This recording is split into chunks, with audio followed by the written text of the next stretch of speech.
यह एक पुराने गांव की कहानी है जहां एक सुनसान हवेली खड़ी थी।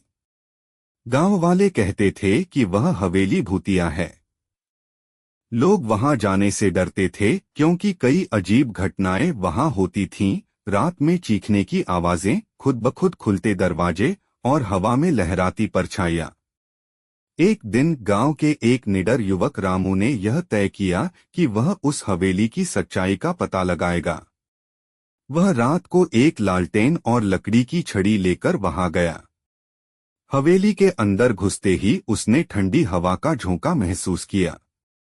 उसके कदमों की आवाज गूंज रही थी और ऐसा लग रहा था जैसे कोई उसके पीछे चल रहा हो। रामू ने देखा कि दीवारों पर पुरानी तस्वीरें थीं, जिनमें लोगों के धुंधले चेहरे दिख रहे थे।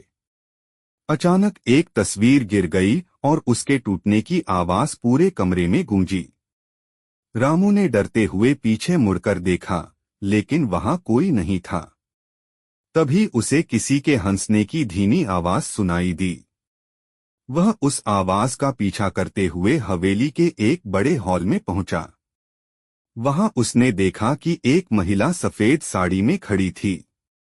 उसके लंबे बाल हवा में उड़ रहे थे और उसकी आंखें चमक रही थीं। रामू डर के मारे कांपने लगा, लेकिन उसने हिम्मत जुटाकर पूछा, तुम कौन हो?